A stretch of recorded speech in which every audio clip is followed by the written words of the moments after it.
Salut à tous, bienvenue sur cette course, c'est la course de Templeuve, nouvelle course et vous voyez dès le départ, je vous ai mis toutes les équipes et toutes les nationalités qui étaient présentes. Des Norvégiens, des Albanais, des Japonais, l'équipe Wallonie Bingol, l'équipe Tarteletto Isorex, il y avait l'équipe japonaise aussi, Eurasie, enfin vraiment du beau monde sur cette course. D'ailleurs là au départ on voit que il y a un coureur de l'équipe américaine Novo Nordisk qui était juste là à droite, un coureur de chez Wallonie Bingol. Alors il y avait beaucoup de monde, il faut savoir que c'est une course qui se déroulait un mercredi en Belgique, dans le Hainaut. En Wallonie, c'est une des courses les plus dures qu'il existe dans ma catégorie. Et il y a des équipes continentales qui sont présentes, comme vous l'avez vu. Alors, c'est du très haut niveau, c'est un mercredi où il y a cours. Et alors, il faut savoir qu'il y avait énormément de Français également, parce qu'à ce moment-là, il y avait eu beaucoup de courses déjà annulées à cause du coronavirus en France. Et donc, les Français frontaliers étaient venus en Belgique. Et alors, du coup, plateau très relevé, surtout que quand ça court en semaine comme ça, en Belgique, il y a un plateau extrêmement relevé avec des coureurs en fait qui sont déjà payés à ce niveau-là pour faire du vélo et en fait à la place de faire leur journée d'entraînement, ils viennent faire une course et donc vous allez voir que ça va être un sacré niveau. Alors comme d'habitude, on va regarder le premier tour ensemble. Alors j'avais un objectif sur cette course, c'était déjà, vu que j'avais des bonnes jambes le dimanche à la Coupe de France, là on était le mercredi, j'avais à cœur de faire une belle prestation, de performer en quelque sorte. Donc vraiment objectif, là j'ai démarré de l'arrière, on était plus ou moins 130 partants. Mon objectif c'était de remonter. Vous allez voir que c'est pas une chose simple sur un peloton qui roule aussi vite, où les gars ont l'habitude de rouler, où tout le monde a l'habitude de garder sa place. Ça va pas être facile pour moi de pouvoir rejoindre l'avant de la course. Et alors il faut que tu me dises du coup en commentaire si tu crois oui ou non que je vais réussir à rejoindre l'avant de la course. Alors comme vous pouvez le voir, je suis déjà très haut dans les pulses, ça roule déjà très vite. On a eu un début de course, il faisait plus ou moins 16 degrés. Au niveau circuit, vous voyez, c'est une espèce de forme un petit peu bizarre, on peut pas trop lui attribuer de forme d'ailleurs. Il faisait en fait 7 km 500 le tour, quelque chose comme ça. Et on devait le parcourir, je pense une quinzaine de fois, si je dis pas de bêtises. On devait parcourir 15 fois ce circuit, 15 fois 7,7 km, je viens de vérifier, c'était bien ça. Alors c'est un circuit assez simple au niveau du dénivelé, il y a juste 2 ponts d'autoroute mais qui font bien mal. La seule difficulté de ce parcours, c'est le vent, surtout avec un peloton avec un tel niveau, il faut faire attention aux coups de bordure et vous allez voir qu'il va y en avoir beaucoup. Alors sur ce premier tour, j'étais vraiment pas bien. Quand je dis pas bien, je vous explique ce qui s'est passé. J'ai été faire la Coupe de France dimanche. J'ai dû refaire 1000 km dans l'autre sens pour revenir chez moi. Je suis rentré chez moi le lundi. J'ai été en cours, j'ai été à la muscu parce que j'étais tellement dégoûté, j'ai voulu aller à la muscu, etc. J'ai roulé un peu mardi et puis me voilà de retour sur une course avec un très haut niveau. Et le premier tour pour moi c'était une horreur. Sincèrement, j'avais les jambes qui étaient prêtes à exploser. Plusieurs fois sur ce premier tour, je dis je vais jamais y arriver. Et donc j'avais décidé de faire une technique. Je m'étais dit, ok Alex, de toute façon tu vas pas finir. Donc mets ta caméra en marche et tu n'y penses plus, tu n'y touches plus parce que d'habitude je suis obligé de l'éteindre parce que sur une course qui dure un peu moins de 3 heures comme ici où il y a 120 km de course, ma caméra peut pas tout filmer. Donc je m'étais dit je filme ce que j'ai et puis si je finis j'aurai pas la fin et si je finis pas, ce qui risque d'arriver, c'est pas très grave, j'aurai des belles images quand même. Vous allez voir que ça va pas se passer tout à fait comme ça et que j'ai quand même des belles images. Alors comme vous le voyez, ça roule très vite, on atteint des vitesses de plus de 50 km/h très rapidement. C'est un peloton qui roule en file indienne. Le premier tour a été extrêmement rapide. Vous allez le voir un peu plus tard, heureusement. C'est quelque chose de rare en Belgique, mais ça a débranché un moment. Il y a un moment où ça a roulé moins vite, mais il va falloir attendre quand même quelques kilomètres avant que ça arrive. La vitesse est vraiment impressionnante, j'avais pas vu ça. Au pré-montage, on atteint des 56-57 km/h sur le plat. Alors, il est fort probable qu'on ait vent de dos à ce moment-là, sur cette partie du circuit, mais c'est quand même assez impressionnant. Il faut savoir que cette course, elle s'est déroulée pendant la période début du coronavirus et fin des tempêtes, donc c'est entre les deux là, donc il y a encore extrêmement de vent alors qu'on passe dans le premier pont d'autoroute, donc un petit passage à 4%, mais comme vous avez vu, c'est pas long et c'est passé encore une fois extrêmement vite. Au niveau vent, on se situe plus ou moins à 25-30 km/h de vent moyen, avec des rafales pouvant atteindre jusqu'à 60 km/h. À ce moment-là, je lâche pas du tout mon idée de vouloir remonter, sauf que la route est assez étroite, hein, il y a de la place pour 3-4 vélos maximum, et puis j'attends surtout que ça débranche un petit peu. J'espère à ce moment-là qu'en fait ça roule moins vite à un moment pour pouvoir remonter. Ça sert à rien de faire l'effort maintenant. Regardez, c'est fort étiré.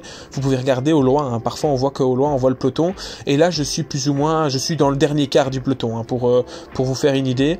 Je suis dans le dernier quart du peloton, ça roule vite, je décide de garder ma place, j'essaye de récupérer un petit peu des pulsations, essayer de m'économiser un petit peu parce que je sais que c'est une course qui va être longue et une course qui va être difficile.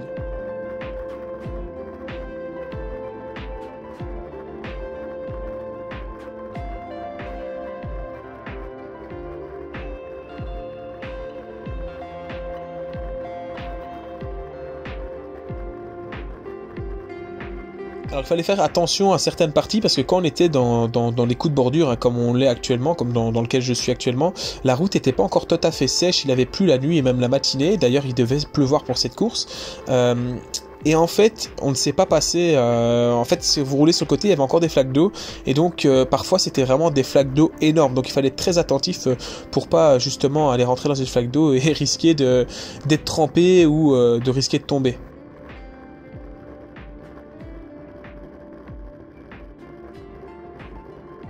Donc vous voyez, hein, pour le moment, difficulté, c'est uniquement le vent. Hein. Sur cette partie-là, le vent vient de légèrement de la droite, mais on va tourner bientôt et on va le prendre complètement de la droite. Et c'est là où il va falloir faire attention au tour suivant, enfin même dans tous les tours suivants, parce que c'est à ce moment-là que les coups de bordure vont commencer à naître.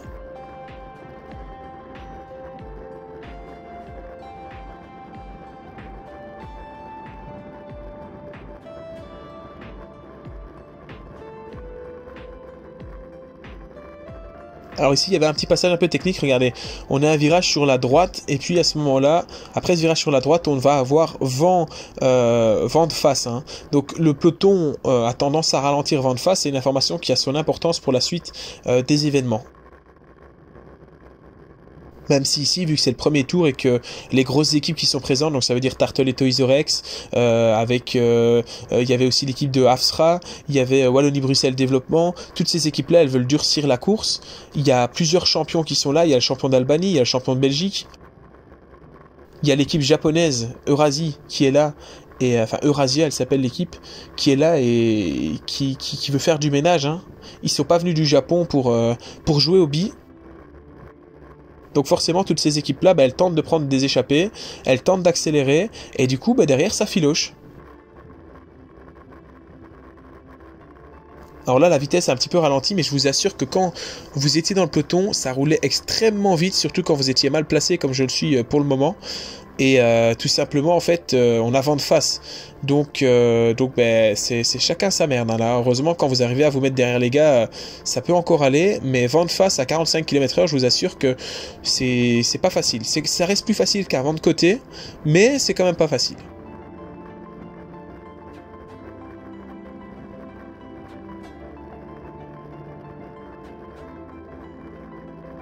Donc première difficulté de ce circuit, le vent. Deuxième difficulté, le pont d'autoroute qu'on a vu avant. Et troisième difficulté, c'est ce pont d'autoroute là dans lequel on va passer. Avec encore une fois un passage à 4-5%.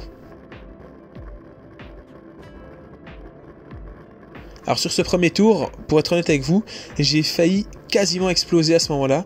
J'étais vraiment à la rupture. Heureusement, j'étais pas non plus placé dans les tout derniers. Il restait au moins une quarantaine de coureurs derrière moi. Donc j'ai pris un coup d'élastique et heureusement les coureurs qui étaient derrière moi, ils ont continué à pédaler. Donc j'ai pu reprendre les roues, récupérer et aller me replacer. Mais c'est passé tellement vite dans cette bosse vent de face que si vous décolliez votre roue de 20 cm de celle du gars de devant, vous étiez terminé. C'était bye bye pour vous. Vous pouvez regarder, hein, si vous avez checké la température, on a commencé avec un 16 degrés, on est déjà à 14 degrés. Je sais pas si ça vous rappelle quelque chose, mais en tout cas ça me rappelle la course de Villers-le-Temple. Et on n'a pas eu aussi froid, mais la température a chuté extrêmement et puis ils ont eu des averses. Voilà, ici on est sur la partie où on arrive près de la ligne d'arrivée et où tout le monde ralentit parce que c'est vent de face, plus personne ne veut rouler. On va rentrer dans les petites rues, on va être protégé du peu de vent, enfin on va être protégé du vent, pas du peu de vent, mais du vent, donc ça réduit la quantité. Donc tout le monde veut arrêter de rouler à ce moment-là, et pour réaccélérer en fait quand on va reprendre le vent 3/4 d'eau de l'autre côté du circuit. Allez, il reste 500 mètres sur ce tour, et vous aurez vu du coup ce circuit qui, s'il n'y avait pas eu de vent, aurait été facile, un circuit tout plat avec juste 2 ponts d'autoroute.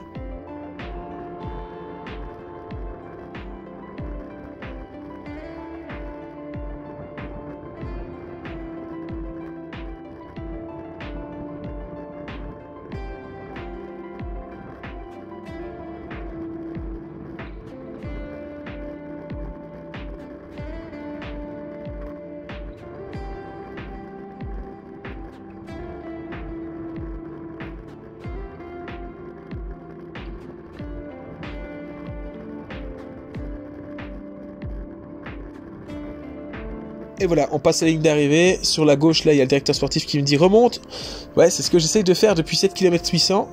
Malheureusement, c'est pas si simple que ça à faire. Allez, c'est parti pour un tour de plus.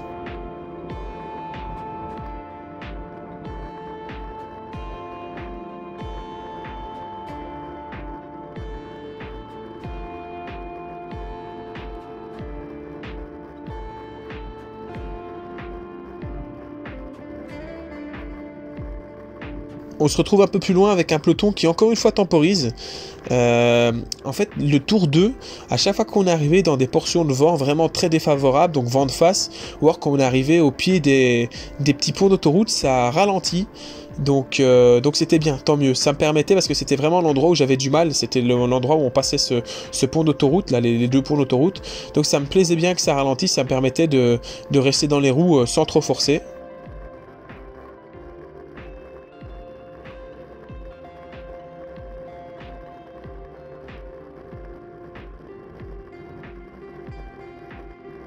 J'ai essayé de gagner des pulses comme je pouvais, mais c'est très difficile dans ce genre de course, parce qu'il y a également le stress qui rentre en jeu, et donc du coup vous avez les pulsations qui ont tendance à monter. On dirait pas comme ça parce que la caméra écrase un peu l'image, mais on roule très proche les uns des autres, ça roule très vite, ça met des petits coups d'épaule, etc. Ça met des coups de frein. Et le repos a pas duré bien longtemps. Là on est reparti, ça recommence à rouler très très fort.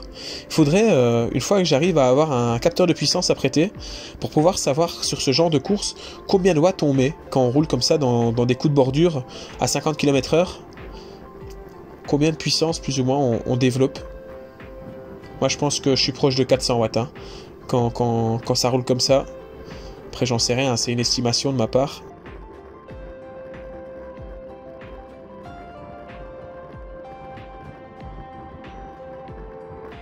Ah, cette vidéo, j'espère qu'elle te plaît. En tout cas, si elle te plaît, oublie pas de mettre un pouce bleu, de mettre un commentaire, de t'abonner. C'est hyper important pour le développement de la chaîne. Et voilà. Et moi, j'essaye de vous faire une vidéo. Hein. C'est la dernière vidéo avant qu'il y ait le confinement en Belgique. Dernière vidéo de course. Et donc, j'ai essayé de la faire un petit peu plus longue pour que vous puissiez vraiment voir cette course de l'intérieur et vivre ça. Si t'aimes bien, n'hésite pas à partager hein, sur les groupes que tu connais, sur les gens qui aiment bien le vélo. Il n'y a pas de vélo pour le moment à la télé, donc ça leur fera peut-être plaisir de voir une course avec un niveau quand même qui est vraiment assez impressionnant, avec des très très grosses équipes. D'ailleurs, on peut voir la différence de niveau. Hein. Là, par exemple, sur la droite, on le voit plus maintenant, mais il y avait un coureur de chez Dovik Eukens.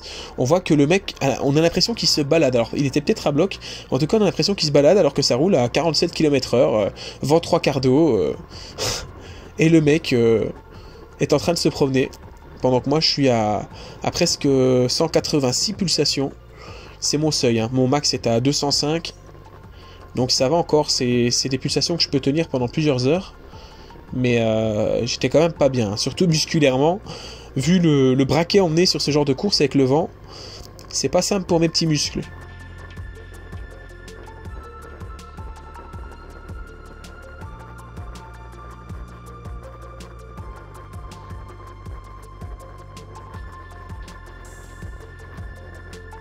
Alors là, à l'avant, c'est les avions de chasse de chez Tarteletto hein, qui sont en train de faire du ménage. Vous verrez le classement après, ils ont réussi leur coup. ils ont réussi complètement leur coup. Hein. Je vais pas vous spoiler la course maintenant, mais je vous montrerai ça après. Alors là, je vous explique. Le vent vient de la droite, donc là, je suis dans le vent. Sauf que je me sens plutôt pas mal, donc j'ai envie de remonter quelques places. Vu que vraiment mon objectif n'a toujours pas changé. Mon objectif, c'est de rejoindre l'avant du peloton pour éviter tous les coups de bordure hein, qui peuvent arriver. Donc je vais essayer dès que c'est possible, dès que je me sens bien, essayer de remonter, même si ça implique que je me mette dans le vent. En fait le peloton a un petit peu ralenti, à la place de rouler à 50 km/h, on roulait autour de 35-40, je me suis dit c'est le moment pour remonter. Vraiment j'essaie de profiter de tous les moyens possibles pour remonter. Devant moi là, le dossard avec le numéro 79, 79, c'est Arne de Groot, c'est un très très bon coureur ici en Belgique. D'ailleurs je pense qu'il fait 19ème à l'arrivée de cette course. Donc vraiment très très bon coureur. J'ai peur de dire une bêtise, mais je me demande s'il n'a pas déjà eu un titre de champion de Belgique en junior ou en cadet ou un truc comme ça. Après c'est peut-être une bêtise, mais je pense. En tout cas c'est un gars contre qui je cours depuis que je suis cadet.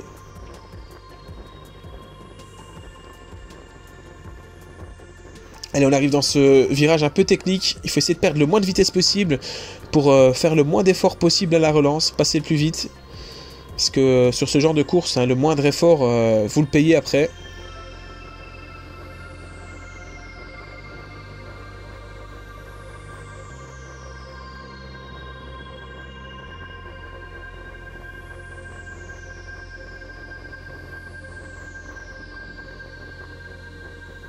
Et encore une fois, on a un peloton qui temporise. Et c'est là que je vais encore tenter de remonter. Là, c'est vraiment l'occasion. Hein, parce que pour le moment, je subis complètement la course. Hein, je sais bien qu'il faut être à l'avant. Après, comme je disais tout à l'heure, c'est pas facile de remonter. Ça frotte. Ça roule très vite. Il y a très peu d'occasions de remonter. Là, le peloton ralentit. Ça fait 22 km qu'on roule. Donc, ça équivaut à plus ou moins 30 minutes de course. Et les gens commencent à manger, à boire, à se ravitailler. Moi, je mange aussi. Mais en même temps, je remonte. J'essaye de faire ce que je peux. Alors je récupère pas vraiment du coup. Mais je décide de sacrifier ce temps pour aller me replacer. Et je me suis dit je mangerai par la suite. Et j'ai mangé après évidemment. Et du coup là quand je vais me retrouver devant, je vais me retrouver avec des beaux maillots. Hein. Novo Nordisk, Wallonie Bruxelles, Tartoletto Isorex. L'équipe Eurasia. Vraiment du beau monde. Je vais retrouver aussi mes équipiers, hein, Quentin Dehaye là sur la droite. Coureur extrêmement puissant, hein, extrêmement fort. Hop, d'ailleurs, il passe devant moi. Ah, là, ça frottait. Hein. Là, on le voit pas, mais je vous assure que c'était la guerre. Hein. Là, ça frottait, ça mettait des coups de partout. C'est marrant parce que quand on le voit à la caméra, on dirait que c'est tranquille. Mais regardez, hop, lui, il va passer à ma gauche. Là, le gars de Tartoletto. Enfin, à ma droite, mais c'était assez impressionnant. À vivre en vrai... C'était assez impressionnant. Voilà, là je suis dans les 10 premiers. Objectif atteint, Alexandre est sauvé. Donc pour ceux qui avaient mis en commentaire que oui, j'allais réussir à remonter à l'avant du peloton, eh bien, vous aviez raison, me voilà à l'avant du peloton.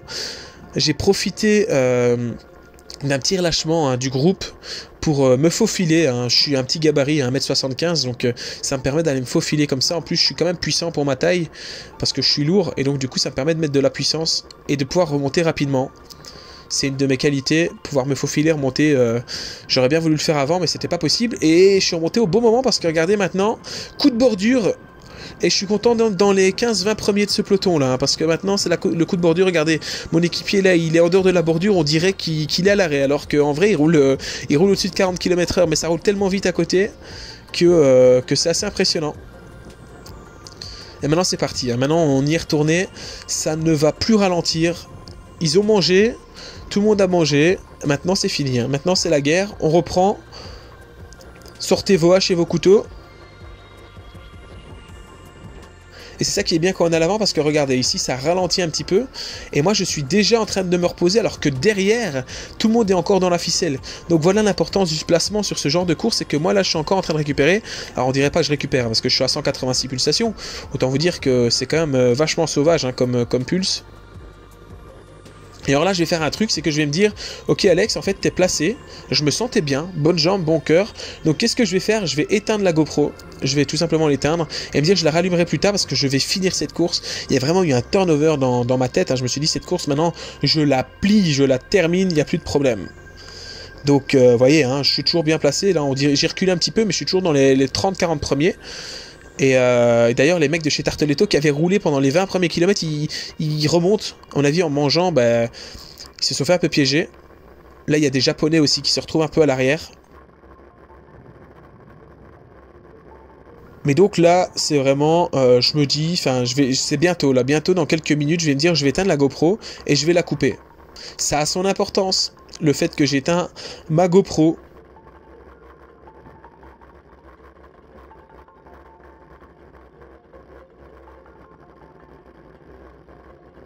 Ça fait quand même du bien d'être placé à l'avant comme ça.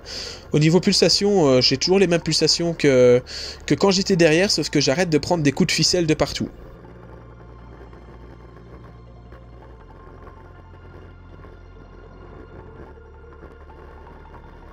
Et voilà, alors je vous mets pause. Regardez-moi ça, moto à gauche, devant un équipier à moi, etc. et le peloton.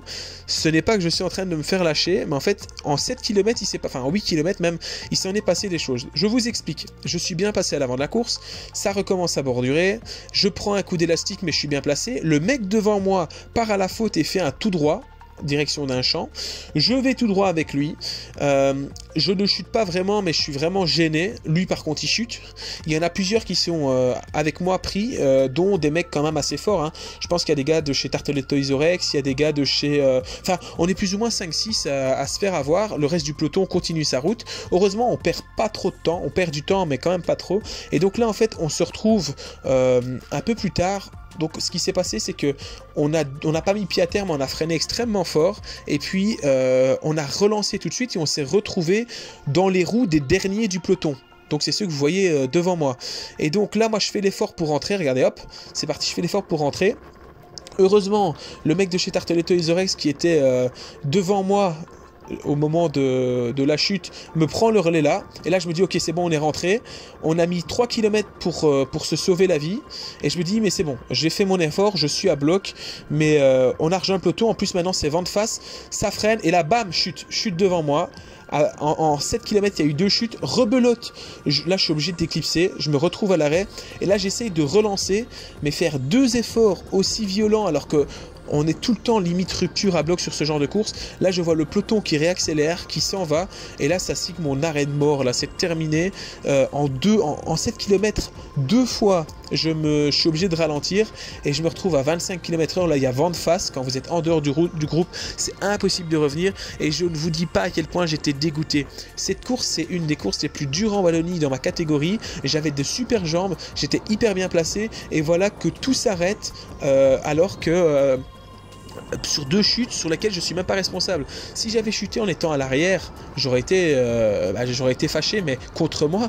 Mais là, j'ai chuté la première fois en étant bien placé dans les 30 premiers, et là, je chute en revenant après avoir fait un gros effort. Et là, je vous avoue, mon moral là, j'ai même plus envie de pédaler. J'étais dégoûté. Après la Coupe de France où j'avais fait de la merde, hein, si t'as pas vu la vidéo, il y a une petite fiche qui s'affiche en haut à droite. Mais j'avais vraiment fait de la merde en Coupe de France à cause d'une erreur tactique. Là, je veux me rejoindre, je veux faire la vengeance du Alexandre.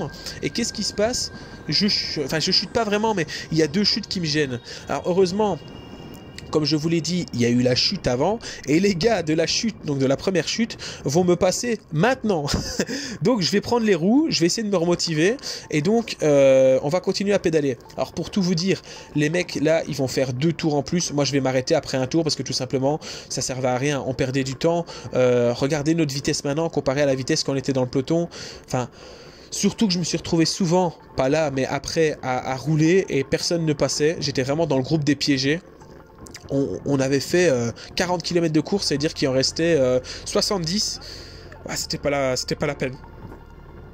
Alors là, le directeur sportif qui se demande quoi, il m'a vu devant les 2 derniers tours. J'étais dans les 20 premiers, 30 premiers. Et puis là, il me voit lâcher. Il a dû se demander ce qui se passait. Alors je lui ai dit, j'ai chuté. Ça a chuté, je dis. Donc voilà, c'est ce qui arrive. Donc voilà, moi je vais terminer comme ça. Et petite anecdote, hein, c'est que du coup je suis retourné à ma voiture, et vu que c'est quand même un mercredi, que faire ce genre de résultat mercredi, ça fait perdre un jour d'entraînement, parce que du coup j'ai fait 40 km de vélo, c'est pas ouf. Et donc du coup j'avais décidé de rentrer à la voiture, de me changer, et puis de tournicoter un petit peu là autour de la région de la course, pour tout simplement... faire un peu d'endurance. Sauf que je suis rentré à la voiture et j'ai été appelé au contrôle antidopage. Et donc j'ai dû me présenter chez le médecin, contrôle antidopage, contrôle urinaire. C'était mon deuxième contrôle antidopage de ma vie. Et voilà, si vous voulez, je vous parlerai de ça dans une autre vidéo si ça vous intéresse, hein, dites-le moi en commentaire. Ça pourrait faire l'objet d'une de ces vidéos qu'on va pouvoir faire pendant le confinement, vu qu'on ne peut pas vraiment faire de course. Hein. Donc contrôle antidopage. Normalement j'aurais dû recevoir les résultats mercredi dernier, mais je pense qu'avec le Covid-19, ils ont pris du retard. Mais normalement il n'y a aucun problème, j'ai passé négatif à ce contrôle. Parce que bah, je prends pas de médicaments, je prends rien, donc normalement ça doit passer négatif. Mais dès que j'aurai les résultats, évidemment je vous les donnerai sur Instagram.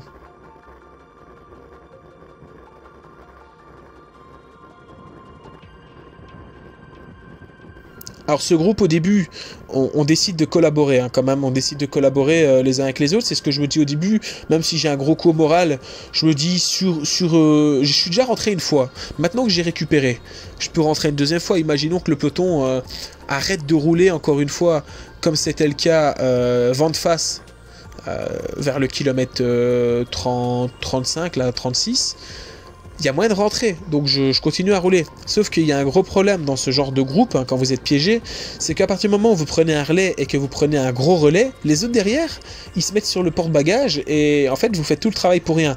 Et alors c'est pas grave en soi parce qu'on joue pas une place à ce moment-là, mais c'est chiant parce que du coup les mecs arrêtent de passer et s'ils passent plus, ben on perd du temps, encore plus que si on roulait tous ensemble. Donc forcément, bah ça la fout mal. Donc voilà, cette position où je suis en train de pédaler, je vais la garder pendant un long moment. Un très long moment. Et voilà. Allez, cette vidéo est terminée. N'oublie pas de t'abonner, de mettre un pouce bleu et de commenter hein, si ça t'a plu. On se retrouve très bientôt pour une nouvelle vidéo. On se retrouve également sur Twitch où je suis fort présent pour le moment. Salut, salut!